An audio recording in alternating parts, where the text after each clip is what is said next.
La ruta morazánica consiste en la realización de un recorrido a nivel nacional por los sitios de mayor relevancia en la vida política de Francisco Morazán, con el propósito de cotejar hechos históricos y los puntos geográficos más importantes que por su significado tuvieron y tienen que ver con la vida del héroe nacional General Francisco Morazán Quesada, haciendo especial énfasis en la Batalla de la Trinidad del 11 de noviembre de 1827, en contra de las fuerzas conservadoras lideradas por Justo Milla.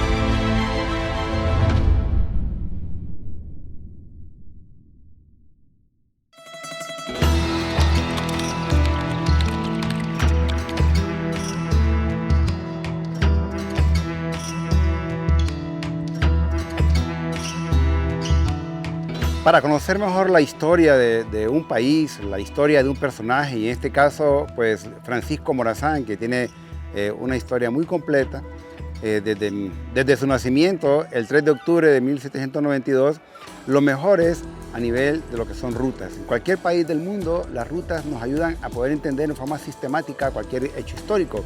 Es por eso que surge lo que se le conoce como la ruta morazánica, que estamos iniciando realmente acá en este otro municipio importante que es Pespire, fuente de identidad cultural, de diferentes danzas, al igual también de carnavales. La cultura se respira en Pespire. El nombre original de Pespire, que proviene de la lengua indígena, quiere decir Pelipestrilí, que significa el lugar o el río de las piritas pequeñas. Esas piedras que parecen oro, que se le conoce como el oro de los tontos también. Pespire fue fundado por indígenas el 11 de abril de 1640. En 1974 fue nombrado municipio.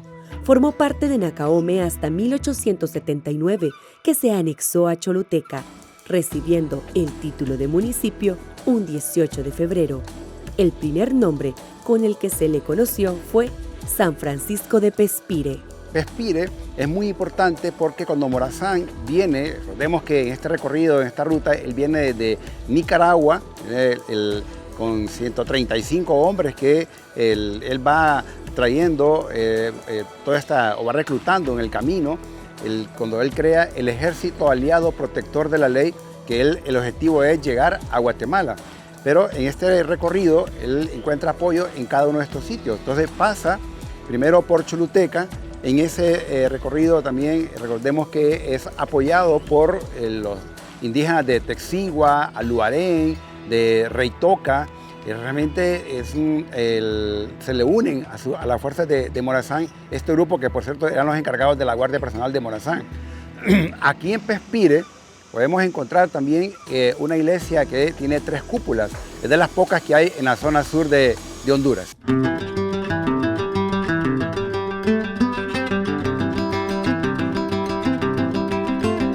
De una manera rápida, vamos a cortar la historia en el año de 1502, cuando se descubre América, cuando se descubre Honduras en el 4º viaje de Colón.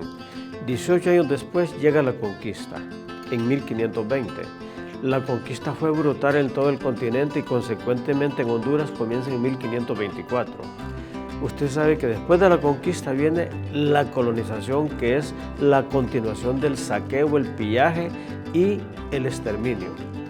Hasta que al fin, después de casi 300 años, llega la Revolución Francesa en 1789, y con la Revolución Francesa se eliminan aquellos 3 fantasmas: la ignorancia, la superstición y el fanatismo, y se le da categoría de diosa a la razón.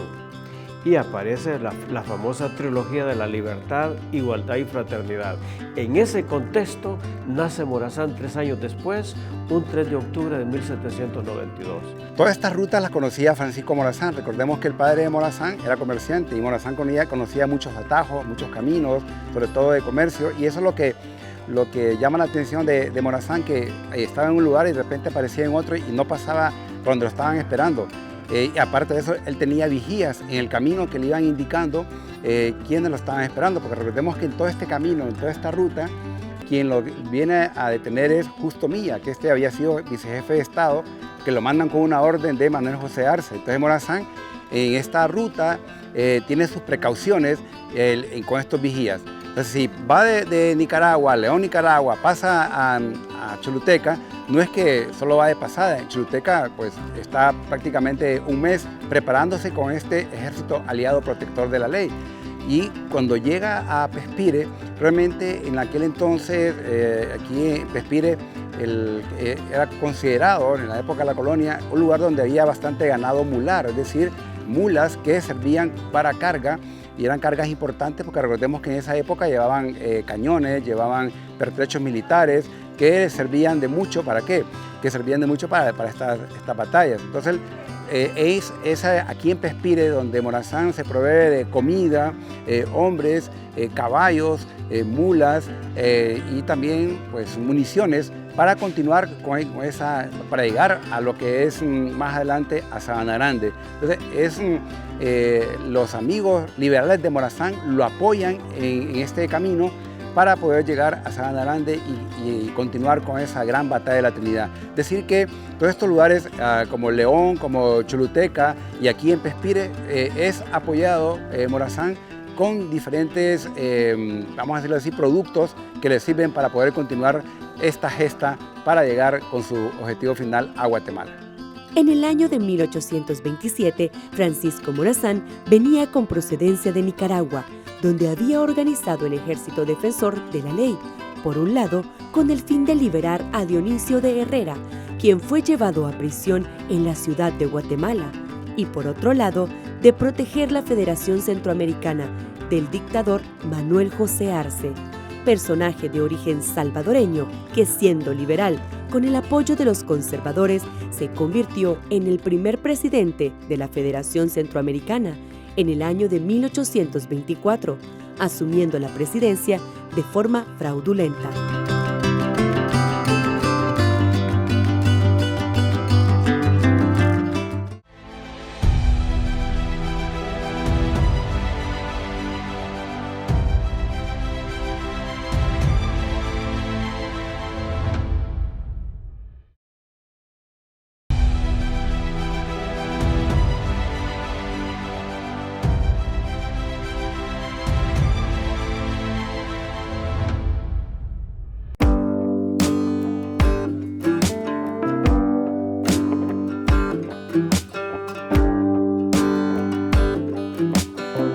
Después de la Revolución Francesa, los prohombres de América Latina comienzan a pensar en la libertad de los pueblos. En 1808, Napoleón Bonaparte nos hace un gran favor. ¿Por qué? Porque invade España y somete al soberbio de Fernando VII. Esa invasión de Francia a España permite a nosotros, los latinoamericanos, sacudirnos un poco la hegemonía española y comienzan los movimientos de independencia en todo el continente entre 1808 y 1825. Sabana Grande fue un pequeño pueblo de indígenas cuyo nombre original es Apacunca. Se cree que Apacunca es de origen lenca y que quiere decir planicie de Pacones. En 1847, el nombre cambió a Villa de El Rosario y el 15 de septiembre de 1875 pasó a llamarse Sabana Grande. Dentro de las normativas, en la época de la colonia, en cada pueblo, en cada región, en cada aldea, siempre se acostumbraba a la construcción de un recinto religioso. En este caso, pues tenemos aquí en la ciudad de Sabana Grande, que se la considera realmente una ciudad satélite de Tegucigalpa, este recinto, conocido como la Iglesia de Nuestra Señora del Rosario. Es importante hacer notar el punto de referencia que había en ese entonces. Tenemos lo que es la iglesia, el parque y alrededor lo que son las autoridades. Este patrón se viene manteniendo a través de todos los lugares coloniales, no solo en Honduras, sino también en todo Centroamérica. Y algo también que la edificación tiene algunos elementos arquitectónicos que se van repitiendo en cada uno de estos lugares. Por ejemplo, tenemos en la parte trasera, tengo lo que es la fachada principal, o por lo menos el retablo principal, donde aparecen algunos elementos que tienen que ver con las devociones que se implementan en aquel entonces. Siempre vamos a encontrar devociones en torno a San Francisco de Asís, San Antonio, al igual también de la Virgen de la Inmaculada Concepción y también a San José.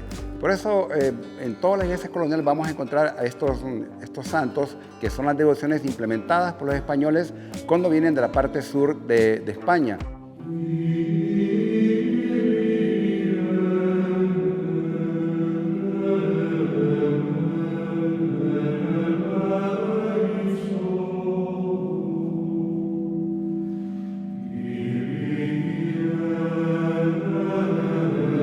La arquitectura típica es la entrada, que es la forma de una especie de una cruz latina. Podemos ver la parte de la entrada hacia lo que son los laterales, donde encontramos una serie de altares para promover siempre estas devociones, y también el lugar donde el sacerdote se viste para llevar a cabo lo que es la misa, lo que se le conoce como la sacristía. Cabe destacar que esta edificación aquí en Sandarande se inauguró a principios del siglo XIX, 1807, pero también tuvo una remodelación aproximadamente para 1875 debido a temblores que habían también aquí en la zona. Entonces es importante donde vemos estos elementos decorativos, el techo. Es el techo que se le conoce como el techo mudéjar, que es de influencia árabe, y en la parte superior tenemos lo que son las cúpulas. Lo interesante de esta iglesia aquí en Sandarande es que la cúpula en la parte central tiene lo que es un sol, pero este sol tiene elementos con bigotes, con ojos, que de alguna forma u otra podemos ver aquí lo que se conoce como el sincretismo religioso, donde se unen elementos indígenas con elementos de la tradición cristiana para poder dar a conocer una nueva religión o un nuevo estilo en lo que es la manifestación religiosa católica en el lugar. Pues recordemos que Sandarande era considerado una zona indígena, por lo tanto la edificación religiosa era fundamental. La introducción del cristianismo en Honduras está vinculada a la llegada de los españoles durante la época de la conquista y la colonización en el siglo XVI. Los exploradores y conquistadores españoles, liderados por figuras como Cristóbal Colón y Hernán Cortés, llevaron consigo misioneros y religiosos con el objetivo de difundir la fe católica entre las poblaciones indígenas de las Américas, incluyendo Honduras. Dentro de las devociones siempre se mantiene a la Virgen María. En este recinto católico que está en Sandarande, Nuestra Señora del Rosario, tenemos un cuadro que es uno de los cuadros, vamos a decirlo así, más importantes en relación a la Virgen María. Me refiero al Sagrado Corazón de María, o como bien se le conoce al cuadro mismo, donde tiene elementos con pigmentos de oro, es polvo de oro o pan de oro que se acostumbraba a utilizar en aquel entonces. Uno de los grandes pintores que tiene Honduras es José Miguel Gómez, que hace una serie de obras en Tegucigalpa, en el sur de Honduras, alrededor de todas las iglesias coloniales que podemos encontrar. Y esta pintura que tenemos de la Virgen María es muy importante porque nos da a conocer que ella está al inicio de los que van comenzando esa trayectoria en el camino cristiano. La conquista y colonización española no solo introdujo la religión, sino que también tuvo un impacto significativo en la cultura, la sociedad y la historia de Honduras, influyendo en aspectos como la arquitectura, la lengua y las tradiciones. Y es por eso que siempre encontramos en las iglesias coloniales lo que es la pila bautismal. La pila bautismal, que es la que hace todo el que va a ser parte de la misma iglesia, dentro de toda la iconografía, tiene que antes bautizarse para ser parte de la misma. Y ese camino que recorre hacia el lugar donde el sacerdote da la misa, es ese camino que va recorriendo el cristiano a través del tiempo. O sea, toda la iconografía, todos los elementos nos enseñan una forma diferente de practicar lo que es el cristianismo, a tal punto incluso que en la parte superior tenemos lo que es el coro. La tradición era que se cantaba desde la entrada hacia la zona donde el sacerdote da la misa. Entonces era parte pues de toda esa estructura que tenían estas edificaciones coloniales que van en torno a una enseñanza, un aprendizaje de lo que es el cristianismo.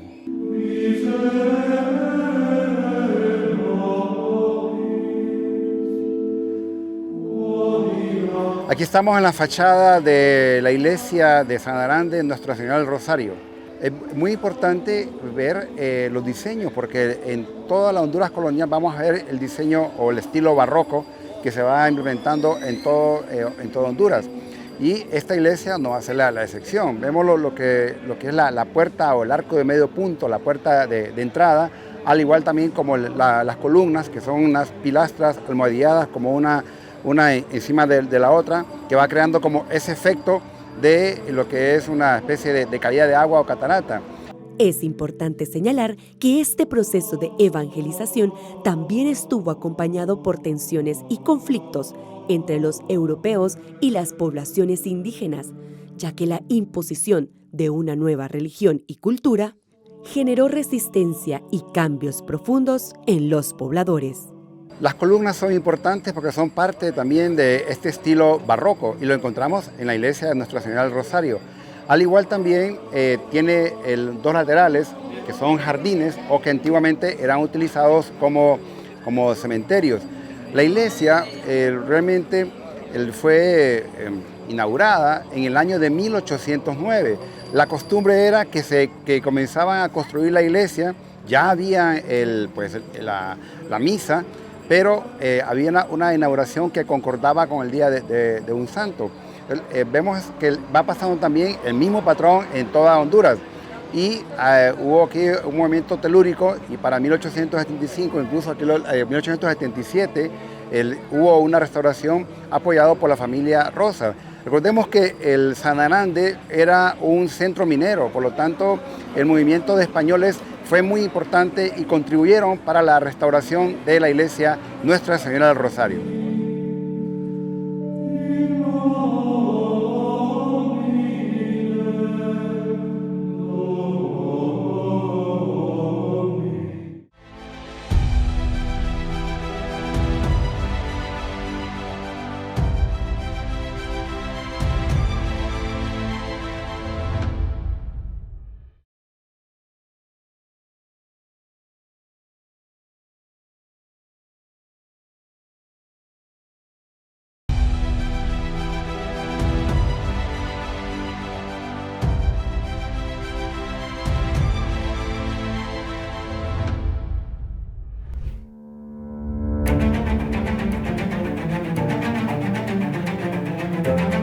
Dentro de esta ruta morazánica, recordemos que Morazán inicia su recorrido desde Nicaragua, León, Nicaragua, pasa por Choluteca, luego después por Pespire y llega aquí a Sabana Grande.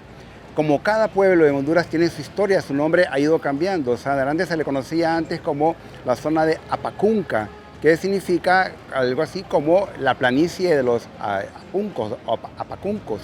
Y opacones, también se le conoce, algún tipo de fruto. Pero también fue evolucionando y se le conoció también como la zona del Rosario. Y finalmente, ya para 1875 en adelante, ya en la época de la Reforma Liberal, se le conoce como la ciudad de Sabana Grande. El general Morazán arribó a Sabana Grande junto con su ejército al mediodía del 10 de noviembre de 1827. Y aunque no se estableció ahí por mucho tiempo, este fue su centro de operaciones con cuartel general y el sitio donde planificó la Batalla de la Trinidad con el apoyo de los pobladores de la zona. Prácticamente sale a la luz pública en abril de 1823, siendo síndico de Tegucigalpa. Luego, recordemos que previo se da la independencia de Centroamérica y llegan los pliegos de independencia un 28 de septiembre de 1821 acá. Morazán es protagonista de esa gesta. Está al lado de su maestro futuro, Dionisio de Herrera, que era el secretario del Ayuntamiento de Tegucigalpa. Luego, recuerde que se da la anexión de Centroamérica a México un 5 de enero de 1822.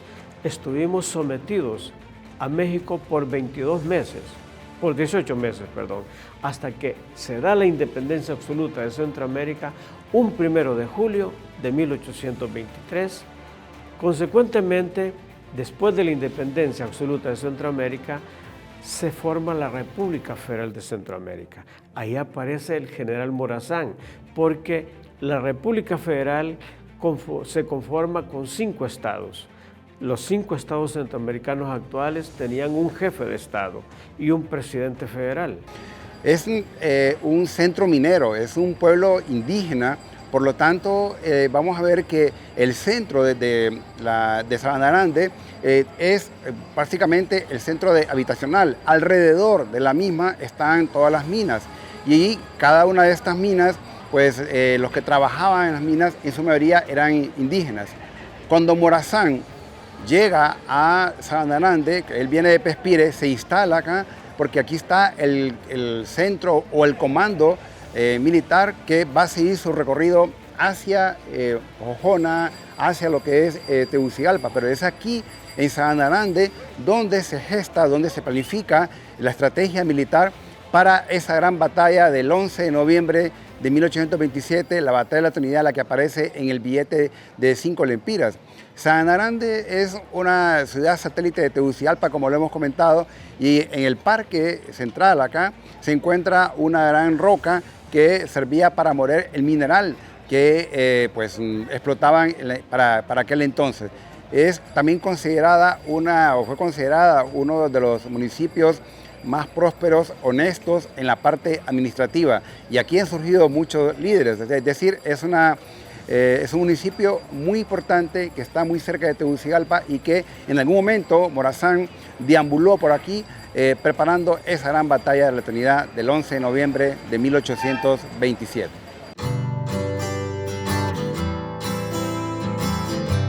Continuando con este recorrido aquí en Sabana Grande, tenemos un lugar muy importante para ubicarnos en lo que es estos espacios históricos.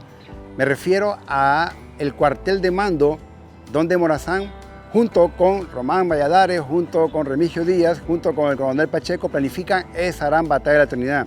Según nuestras coordenadas geográficas, nuestras investigaciones, es probable que este es el lugar donde estuvo este cuartel de mando.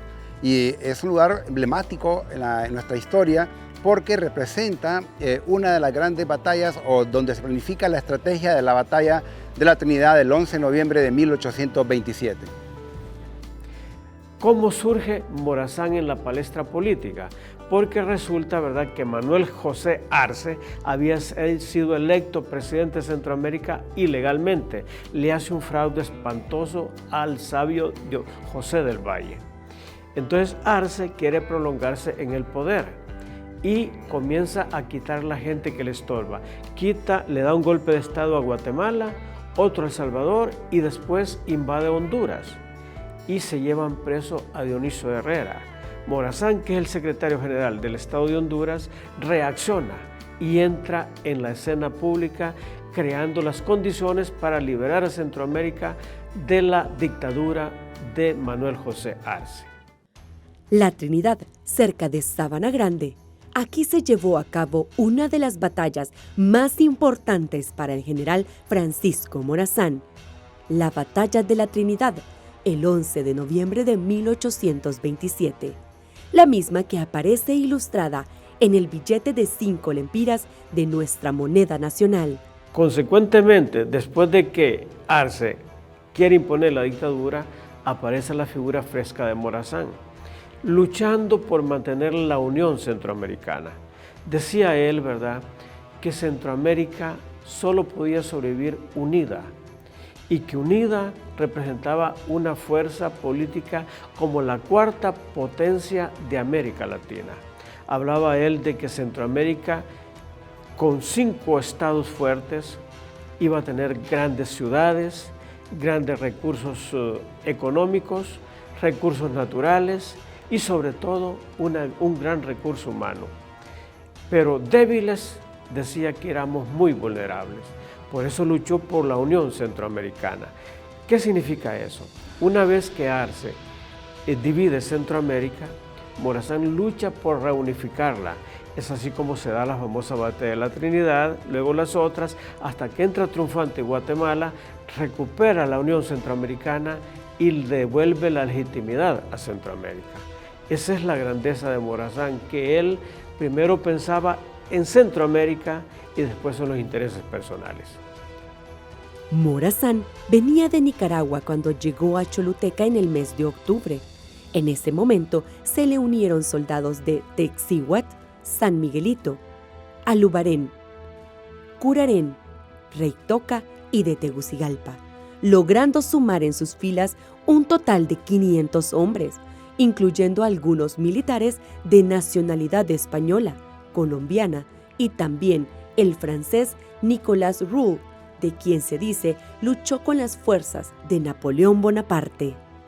Morazán y su ejército lucharon en la Trinidad contra las fuerzas de Justo Milla, quien había renunciado a ser vicejefe de Estado de Honduras con la excusa de proteger el tabaco, pero realmente su objetivo era apresar a Dionisio de Herrera por orden de Manuel José Arce, primer presidente de la Federación Centroamericana. La ubicación aquí en el Cerro de la Trinidad fue importante porque tenemos a un lado lo que es el Cerro Caranjuiz, que es como una especie de protección natural. Si nos ubicamos, y estamos acá justamente, quien toma posesión del Cerro de la Trinidad, como tiene una visión de prácticamente 360 grados, él sabe cómo se están moviendo los que están en la parte de abajo, porque Justo Milla venía desde abajo. Entonces de aquí ellos pueden visualizar todos esos movimientos. Por eso es que acá en esta batalla de la Trinidad se nota la estrategia que Morazán plantea. Cabe resaltar que Morazán no era el comandante de esta batalla, sino que era Ramón Pacheco, pero él sugiere que llegar aquí primero y ubicarse y tener todo el contexto de la zona era fundamental para poder ganar. Recordemos que Justo Milla viene armado con cañones, una gran cantidad de militares, y al final también tiene cierta experiencia. Hay una serie de mitos en relación a la batalla acá, que también es parte de la historia, ¿no? Que se habla que Morazán puso a caminar alrededor a los militares para que Justo Milla con un telescopio pudiese ver y él contaba cuántos eran. Realmente Justo Milla tenía mucha experiencia y no creemos que se dejaba engañar por esa especie de truco en las guerras. Milla llegó el 2 de abril de 1827 a la ciudad de Comayagua, sede del gobierno de Honduras, con más de 1000 soldados armados con todos sus pertrechos militares, logrando su objetivo de sitiar la ciudad de Comayagua el 4 de abril de 1827. En la madrugada del 11 de noviembre de 1827, Francisco Morazán llegó junto con sus soldados al Cerro de la Trinidad, proveniente de Sabana Grande.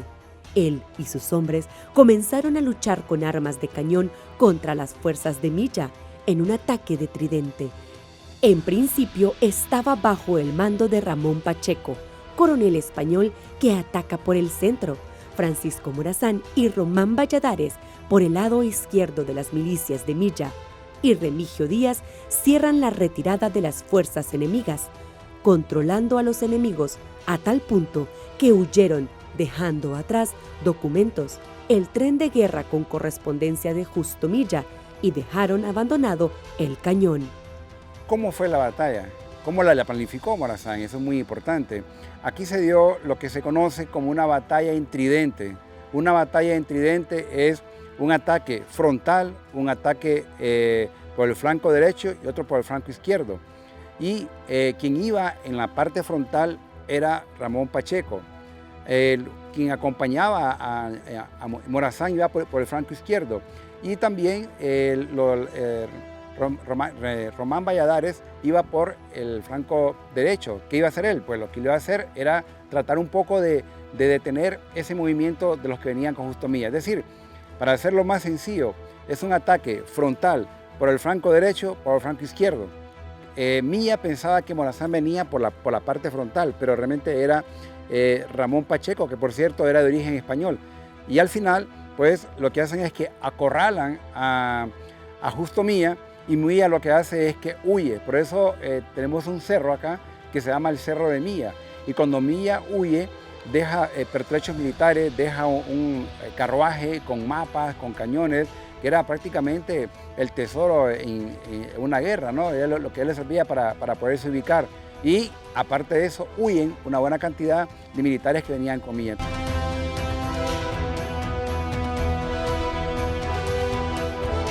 Podemos ver acá el triunfo de una estrategia que plantea Francisco Morazán, una estrategia en tridente, y que por eso encontramos alrededor que hay obeliscos, porque el obelisco simboliza victoria, él tuvo una victoria.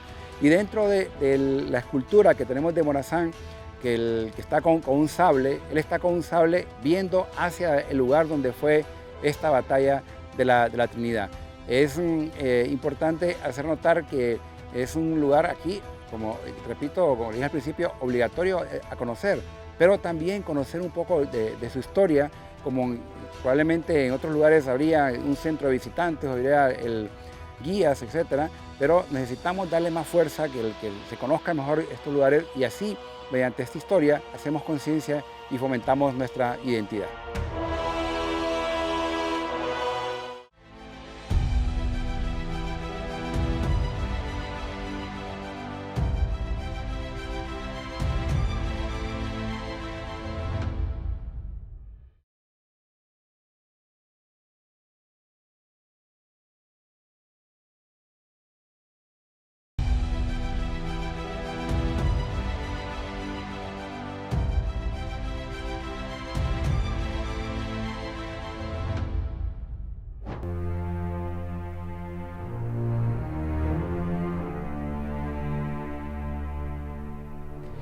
Históricamente nos han mostrado un Morazán militar, pero Morazán es un militar improvisado, es producto de las circunstancias, no tuvo academia. Sin embargo, fue un gran estratega. Pero más allá del Morazán militar y el estratega, fue también un educador. Se preocupó por la educación más que nadie. La primera escuela de Tegucigalpa, después de que la iglesia la fundó, él la creó en el barrio La Ronda de Tegucigalpa en 1823. La primera iglesia la creó la primera escuela la creó la iglesia en el convento San Francisco, ahí por el Parque Valle, en 1804, pero solo duró 18 meses, la llevaron para Guatemala. Hubo un vacío en la educación de casi 20 años, hasta que viene Morazán y crea la escuela en 1823. Luego, entonces vemos al Morazán militar, estratega, educador, pero también con el tiempo vemos al Morazán humanista y al visionario estadista. Lo vamos a ver como el estadista cuando asume la presidencia de Centroamérica en el año de 1830. Hace una serie de reformas de orden social y económico y político de primer orden en América Latina, que todavía han dejado huella, y es el ejemplo a seguir por los gobernantes que tenemos, ¿verdad? Con la estrella de Morazán podemos llegar muy largo. En esta batalla de la Trinidad, Morazán no era el líder al mando, pero el hecho de haberse adelantado a sus enemigos le revalidó su posición al mando. Después de esta batalla, se dieron otras como las del Hualcho, San Antonio, San Miguelito y Las Charcas, hasta la rendición de Guatemala el 15 de marzo de 1829.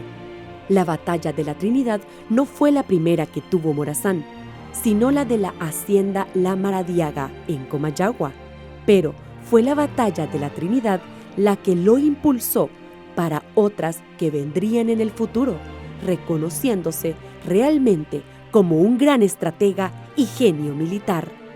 hay hechos históricos, hay lugares históricos. Este es un lugar histórico, emblemático, que marca un hito en nuestra historia.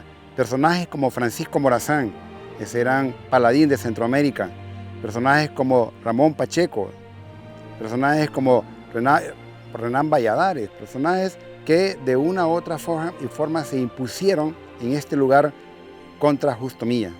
Por eso es importante conocer esta historia que nos va a conectar para ser parte de la misma, y ese es uno de los tantos objetivos que estamos llevando a cabo con esta ruta morazánica. Esa ruta que viene desde Nicaragua, Choluteca, Pespire, Sabanarande, La Trinidad y lo que es Ojojona, que también es parte de esta ruta, terminando en la Gran Tegucigalpa. Después de triunfar en la batalla de la Trinidad, Francisco Morazán se marchó triunfante a la ciudad de Tegucigalpa, la cual fue tomada por sus fuerzas militares, y de Justo Milla no se volvió a saber nada relacionado con su actuar político y militar.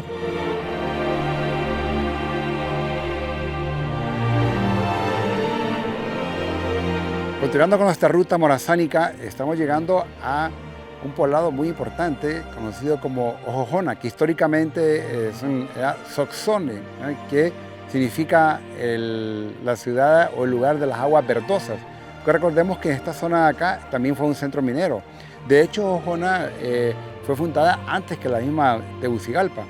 Y es un paso obligatorio, lo era en aquel entonces, lo es en la actualidad. Y entonces Morazán, una vez que termina la batalla de Trinidad, él viene y pasa acá en Ojojona. ¿Por qué razón? Porque no fue directamente hasta Tegucigalpa, porque aquí estaba su esposa, ¿verdad? Ella también tenía propiedades, recordemos que es un centro minero. Su esposa, que fue pues, con la que se casó y tuvo una hija, Adela Morazán, Adita Morazán, el nombre era bastante extenso, ¿no? Su nombre era María Josefa Úrsula Francisca de la Santísima Trinidad Lastiri Lozano, bueno, en este caso sería después viuda de Morazán.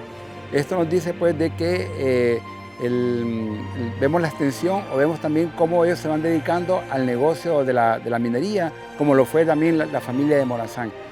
El último sitio geográfico en la ruta es Ojojona, conocida antiguamente como Soxone, que significa en lengua indígena aguas verdosas.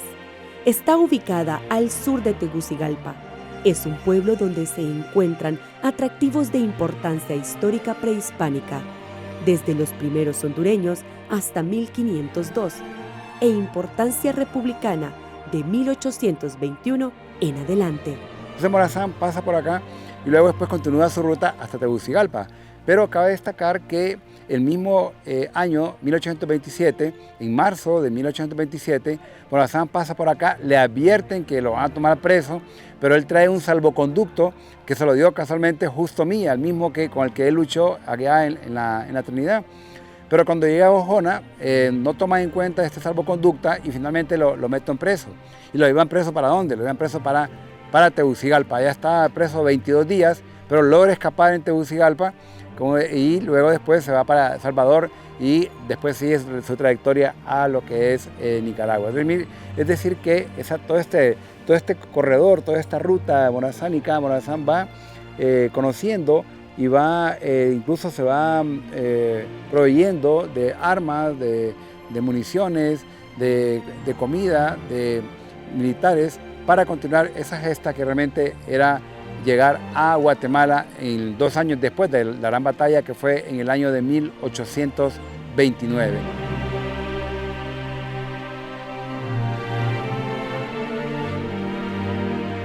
Ojojona es un centro minero por excelencia. Aquí también se encuentra cercana a lo que se le conoce como una de las minas más antiguas de Honduras, que es la mina de Guazucarán, que es la que se menciona que está en el escudo nacional de Honduras. Y recordemos que como un centro minero que es, aquí es la zona donde vivían los mineros, los que ellos trabajaban, pero alrededor encontramos todo lo que son las minas. Y este año es emblemático en la historia de Centroamérica porque fue el 1 de julio de 1823 donde se dio la independencia absoluta, que se están celebrando también los 200 años de independencia de absoluta de Centroamérica con respecto a España. Y también tenemos algunas casas que están protegidas como un valor patrimonial. Tenemos la casa de Pablo Zelaya Sierra, uno de los grandes pintores que hemos tenido en Honduras, al igual también la casa donde estuvo Francisco Morazán, en el cual se dice que estuvo preso, que era en aquel entonces una especie de posta para lo que para nosotros sería en la actualidad. Es decir, Ojojona está dentro de la historia misma de esta ruta morazánica, de la historia económica de Honduras y también de la historia minera que se desarrolló sobre todo en la época colonial y también en la época republicana. La Batalla de la Trinidad no fue un gran combate como otras en Centroamérica. Al igual, el tiempo de duración no fue como otras de hasta semanas consecutivas, ya que incluso Morazán llegó al día siguiente a Tegucigalpa, aunque fue una batalla conducida por militares con mucha experiencia. Aquí estamos en el lugar donde registra donde estuvo preso Francisco Morazán, que traía ese salvoconducto y que pues, de alguna forma u otra no fue respetado. Claro, estamos hablando de una especie de prisión domiciliaria, aunque también se han hecho estudios en los cuales es probable que también estuvo en lo que es la casa Pablo Zelaya Sierra. Esto está en investigación.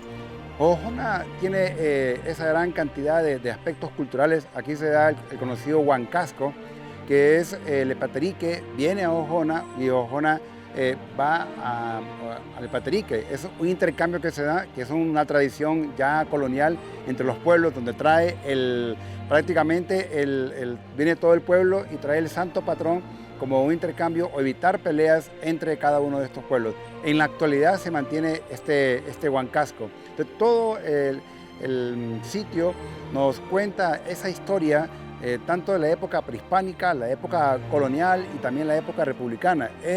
Ojojona es un lugar muy importante en el desarrollo de nuestra historia y aquí también está incluido este gran paladín centroamericano Francisco Morazán. La Batalla de la Trinidad no solo fue un triunfo para Morazán y sus soldados, sino en principio para Centroamérica, especialmente en ese momento para Honduras y El Salvador. Justo Milla terminó muriendo en el exilio en 1829. No se le volvió a dar ningún mando en las fuerzas militares. En cambio, a Francisco Morazán se le reconoce su estrategia en el combate y va a ser reconocido en todo Centroamérica por su legado hasta nuestros días.